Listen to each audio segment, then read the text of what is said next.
जय गजानन माऊली. मी मयुरी तुमच्या सर्वांचं स्वागत करते. Mayuri Harshal and twins baby या माझ्या चॅनलवर. बऱ्याच जणांचा प्रश्न असतो की कडधान्याला मोड कसे आणायचे. तर बरेच जण मटकी म्हणा मूग हे विकतच आणतात, कारण त्याला छान मोडसुद्धा आलेलं असतं. तर आज मी तुमच्यासमोर असाच एक व्हिडिओसुद्धा शेअर करणार आहे. जर हा व्हिडिओ आवडला तर चॅनलला सबस्क्राईब करा, लाईक करा, शेअर करा आणि कमेंटसुद्धा करा. तर आज मी सगळ्यात पहिले इथे तुमच्यासमोर घेतलेले आहे हिरवे मूग. जवळपास 1 वाटी हे मूग घेतले होते आणि हे डीमार्टमधूनच घेतलेले होते. मग मी सगळ्यात पहिले त्याला चाळूनसुद्धा घेतलं होतं आणि बरेचसे खडे येते पण होते, म्हणून मग मी ते काढले पहिले बाजूला.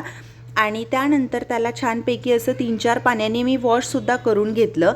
म्हणजे जर काही अजून बारीक कणं हे ते असले ना तर ते सुद्धा त्यामधून निघून जातात. हे मी जवळपास सकाळी 8 वाजताच्या दरम्यान करत होती.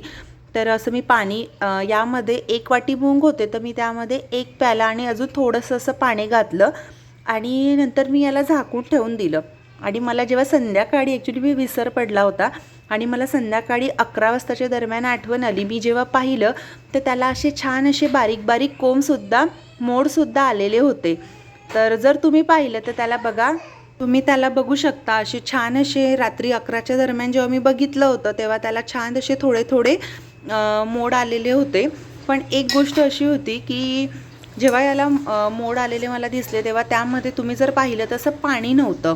जर इन केस तुमच्या याच्यामध्ये जर पाणी जास्त पडलं असेल तर पहिले त्यामधलं पाणी बाजूला करावं लागतं, कारण भिजवल्यानंतर जर तुम्हाला चांगले मोड येऊ द्यायची असेल तर त्यामध्ये पाणी नको असतं. त्याला असं हलकं म्हणजे एकदम असं आपण म्हणतो ना जसं थोडंसं असं पाण्याचा शिरकाव पाहिजे असतो. तर जेव्हा मी परत मग संध्याकाळी 11 वाजता परत झाकून ठेवलं आणि दुसऱ्या दिवशी जेव्हा मी चेक केलं सकाळी 7-7:30च्या दरम्यान तेव्हा बघा असे खूप छान असे त्याला मोडसुद्धा आलेले होते आणि मेन म्हणजे कलरसुद्धा बदललेला नव्हता. याआधी मी बऱ्याचदा कापड इथे घेऊनसुद्धा ट्राय केलेलं होतं, माझे मोडसुद्धा यायचे. पण मग तो कापड परत वॉश करा, त्याला कधी कधी ब्लॅक पण होऊन जायचं. मग ते माझ्यासाठी कंटाळवाणं झालेलं होतं. मग मी अशा प्रकारची जेव्हा 3-4 वेळा प्रोसिजर ट्राय केली आणि रिझल्ट खूप छान असा तुमच्यासमोर आहे. तर तुम्ही पण अशा प्रकारे जर केलं ना तर नक्की तुमच्या पण मुगाला बघा असे छान असे मोड येणार. आणि हे जे मोड आलेले मूग म्हणा मटकी आहे, मटकीचा पण एखादा मटकीचा सुद्धा व्हिडिओ मी नक्की शेअर करेल. पण हे जर तुम्ही आपल्या वेट लॉस जर्नीमध्ये जर ॲड केलं ना मोड आलेले मूग तर खूप छान मदत होते वेट लॉस कमी करण्यासाठी. इवन हे मिक्सरमध्ये बारीक करून बरेच जण याचे धिरडेसुद्धा करतात. आता मी इथे बनवली होती मुगाची उसळ, तर त्यामध्ये मी एकदम कमी प्रमाणामध्ये तेल, थोडंसं तिखट, हळद आणि 1 टोमॅटो पूर्ण घेतलेला होता. तर त्यानंतर मग मी त्याला वाफेवरच होऊ दिलं आणि बघा खूप छान अशी म्हणजे उसळ झालेली होती माझी.